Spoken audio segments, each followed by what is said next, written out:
Praise the Lord, ஹல்லேலூயா. கிறிஸ்துவுக்குள் பிரியமானவர்களே, இந்த அருமையான காலை வேளையிலும் தேவ சமூகத்துக்கு வந்த உங்கள் ஒவ்வொருவரையும் இயேசுவின் நேற்று நாமத்தினாலே அன்பின் வாழ்த்துக்கள். இந்த நாளிலும் தேவனுடைய வார்த்தை உபாகமம் 31 அதிகாரம் 8வது வசனம்.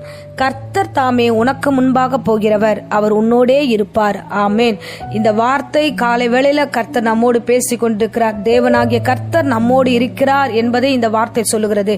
இந்த வார்த்தை மோசே யோசுவாவை பார்த்து சொல்லுகிறார், இஸ்ரவேல் ஜனங்களை கொண்டு போவதற்கு நீ பயப்படாத, அடுத்து நீதான் இந்த ஜனங்களை கானான் தேசத்துக்கு கொண்டு போக வேண்டும், தொடர்ந்து இந்த பயணத்தை நீ தொடர்ந்து நடத்து, நீ பயப்படாத, சோ கர்த்தர் உன்னோடு கூட இருப்பார் என்று இந்த வார்த்தை சொல்லுகிறார். கர்த்தர் தாமே உனக்கு முன்பாக போகிறவர் அப்படின்னா, மோசே வழி நடத்தும் போது, ஜனங்களை வழி நடத்தும் போது கர்த்தர் அவருக்கு முன்பதாக கடந்து போனார்.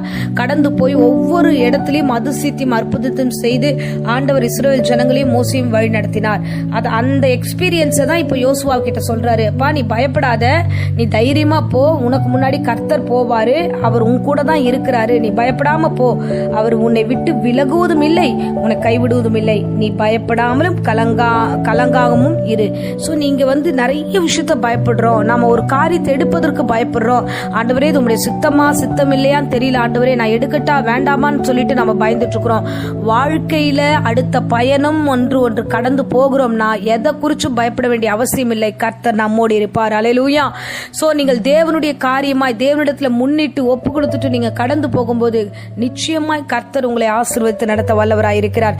இஸ்ரவேல் ஜனங்களை கொண்டு போவது, கானான் கொண்டு போவது தேவனுடைய திட்டமாய் இருந்தபடினால மோசேவுக்கு அடுத்து யோசுவா தேவைப்பட்டார். ஆகையால கர்த்தர் அவனை பலப்படுத்தி இந்த இடத்துல கொண்டு போகிறார். இன்றைக்கும் உங்கள் வீடுகளிலே நீங்கள் தொடர்ந்து ஜெபிக்கிற பிள்ளைகளா இருக்கிறபடினால உங்களை கொண்டு கர்த்தர் அந்த வீட்டில் ஆண்டவர் ஆசீர்வாதத்தை தொடங்க வேண்டும் என்று கர்த்தர் விரும்புகிறார். ஆமேன். ஆகையால வீட்டின் காரியங்களை குறித்து பயந்துட்டு இருந்தீங்கன்னா, ஒருவேளை வேலையின் காரியத்தை குறித்து பயந்துட்டு இருந்தீங்கன்னா, ஒருவேளை நீங்க எடுக்க வேண்டிய முக்கியமான முடிவுகளை குறித்து, ஆண்டவரே இது எப்படி நடக்கும், நான் எப்படி செய்வேன், எனக்கு ஒன்னும் புரியலையே, எனக்கு பயமா இருக்கு அப்படின்னு சொல்லி கலங்கிட்டு இருந்தீங்கன்னா, இன்னைக்கு கர்த்தர் சொல்லுகிறார், நீங்க பயப்படவே வேண்டாம், நீ கலங்கவும் வேண்டாம், கர்த்தராகிய தேவன் உன்னோடு இருக்கிறார், நீ பயப்படாம போ. சாட்சி. சோ எபிரேயர் 12 அதிகாரம் 1 வசனத்துல நம்ம வாசிக்கிறோம், இத்தனை திரளான சாட்சிகள் நம்மை சூழ்ந்து கொண்டிருக்கிறது. உங்க ஒவ்வொருத்தரையும் குறித்து சாட்சிகளை நீங்க கேள்விப்பட்டிருப்பீங்க. நம்மளை சுற்றி அநேக சாட்சிகள் உண்டு.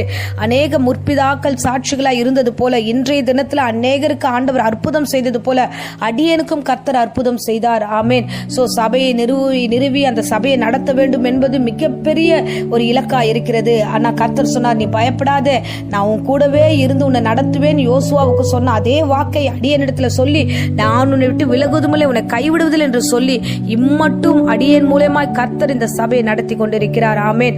அருமையானவர்களே, இந்த பிரசங்கத்தை கேட்கிறவர்களே, பயப்படாதீங்க. நீங்கள் ஒரு காரியத்தை முன்னெடுத்து நடத்தணும்னு நீங்க விருப்பப்பட்டீங்கன்னா, என் தேவன் உங்களை நடத்துவார், அவர் உங்க கூடவே இருப்பார். நீங்கள் பயப்படாம காரியத்தை நடத்துங்க. சோ காரியத்தை குறித்து நாம யோசிக்க வேண்டிய அவசியம் இல்லை. காரியத்தை கர்த்தரே வாய்க்க பண்ணியிருக்கிறார், காரியத்தை கர்த்தரே கொண்டு வருகிறார். ஆகையால நீங்கள் கடந்து போனால் போதும், தேவன் உங்களுக்கு முன்பதாக போய் கோணலானவைகள் எல்லாவற்றையும் செவ்வையாக்குவார். யார்கிட்ட எங்க என்ன பேசணுமோ அந்த பேசுற வார்த்தைகளை அவரே பேசுவார். என் தேவனே எல்லா காரியத்தையும் ஒழுங்குபடுத்தி உங்களுக்காக ஆண்டவர் முன் வந்து நிற்பார். ஆகையால எந்த காரியத்தை குறித்தும் பயப்படாதீங்க. நீங்க சிதறி போக மாட்டீங்க.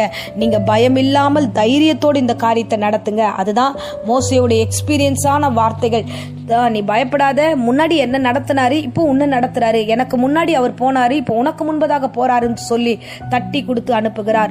அன்பு பிள்ளைகள், நீங்க பயத்தோடு பலவீனத்தோடு ஒருவேளை இந்த காலை வேளையில நான் ஆபீஸ்க்கு எப்படி போவேன், ஸ்கூலுக்கு எப்படி போவேன், இந்த இடத்த விட்டு எப்படி போவேன், இவங்களை எப்படி நான் ஃபேஸ் பண்ணுவேன்ற ஒரு பயமும் நெருக்கமும் இருந்தா இன்றைக்கு நீங்க பயப்படாம போங்க. என் தேவன் உங்களோடு கூட இருந்து பெரிய காரியங்களை செய்வார். ஆமேன். அல்லேலூயா. சோ உங்களோடு கூட கர்த்தர் வருகிறார். கர்த்தர் உன்னோடு இருந்தா கண்டிப்பா காரிய சித்தியாகும். ஆமேன். மோசேவை கொண்டு கர்த்தர் அற்புதம் செய்தது எவ்வளவு உண்மையோ அதே மாதிரி உன்னை கொண்டும் அற்புதம் செய்வார். யோசுவாவை கொண்டு கர்த்தர் எப்படி எரிகோவையும் யோர்தானையும் கர்த்தர் கடக்க செய்தாரோ அதே தேவன் உங்களையும் உங்களை கொண்டு செய்கிற எல்லா காரியத்தையும் கடக்க செய்வார். பயப்படாமல் கடந்து போங்க. கர்த்தர் உங்களோட கூட இருக்கிறார். கர்த்தர் உங்களோட கூட இருக்கிறார். யோசேப்போடு கர்த்தர் இருந்தார்.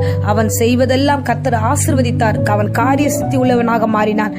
ஆகையால கர்த்தர் நம்ம கூட இருந்தார், காரியம் சித்திக்கும். கர்த்தர் நம்மோடு இருக்கிறார்.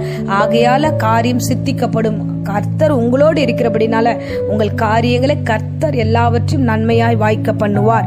ஆகையால சமாதானத்தோட கடந்து போங்க. உங்களுக்கு முன்பதாக போகிறவர் இன்னார் என்பதை அறிந்து கொண்டீங்கன்னா கண்டிப்பா பயப்பட மாட்டீங்க. மனுஷன் முன்னாடி போனா அவங்க விட்டுட்டு போயிடுவாங்கன்ற ஒரு பயம் இருக்கலாம். ஆனா கர்த்தர் உங்களுக்கு முன்னாடி போறாரு. அதனால எந்த காரியத்தை குறித்தும் பயப்படாம நீங்கள் கடந்து போங்க. கர்த்தர் பெரிய காரியங்களை செய்வார். ஆமென். இப்பொழுதும் அடியேன் உங்களுக்காக ஜெபிக்கிறேன். அன்பு தெய்வமே, இந்த அருமையான தருணத்துக்காய் ஸ்தோத்திரம். ஆண்டவரே, நீர் பேசின வேத வசனத்துக்காய் ஸ்தோத்திரம். மோசே திடப்படுத்தின வார்த்தைக்காக நன்றி. கர்த்தர் தாமே உனக்கு முன்பதாக போகிறவர் என்று சொல்லினது மாத்திரம் அல்ல, கூட இருக்கிறார் என்ற ஒரு வெளிப்பாடையும் கொடுத்ததுக்காக நன்றி ஆண்டவரே. இன்றைக்கு இந்த பிரசங்கத்தை கேட்டுக்கொண்டிருக்கிற ஒவ்வொருடைய இருதயங்களில் ஆண்டவரே, நீர் கூடவே இருக்கிறீர் என்ற உணர்வை கொடுத்ததுக்காக ஸ்தோத்திரம். பலவீனமான சிந்தனைகள், தனிமையான சிந்தனைகள், யோசனைகள் இயேசுவின் நாமத்திலே சபித்து கட்டுகிறேன். பரிசுத்த ஆவியானுடைய அபிஷேகம் கூட இருக்கட்டும். இஸ்ரவேல் ஜனங்களை நடத்தின அதே தேவன், மோசேவை கொண்டு நடத்தின அதே தேவன், யோசுவாவை கொண்டு நடத்தின அதே தேவன், அடியனை கொண்டு நடத்தின தேவன் பிள்ளைகளையும் கொண்டு நடத்தும், அதிசயத்தை காண செய்யும், அற்புதமாய் வழி நடத்தும். இயேசுவின் நாமத்தில் ஒப்பு கொடுக்கிறோம். இப்பொழுதும் வியாதியோடு பலவீனத்தோடு சோர்ந்து போய் யாராகிலும் இருந்தா இந்த வேளையில பூரண சுகமான் சரித்த நிரப்பட்டும். பலவீனரை திடப்படுத்தும். எல்லா காரியத்தையும் செய்ய அவர்களை உறுதிப்படுத்தும், ஆசீர்வதியும். இயேசுவின் நேற்று நாமத்திலே ஜெபித்து ஆசீர்வாதத்தை ஒப்பு கொடுக்கிறேன். ஜீவனுள்ள நல்ல பிதாவே, ஆமேன். ஆமேன். Praise the Lord. God bless you.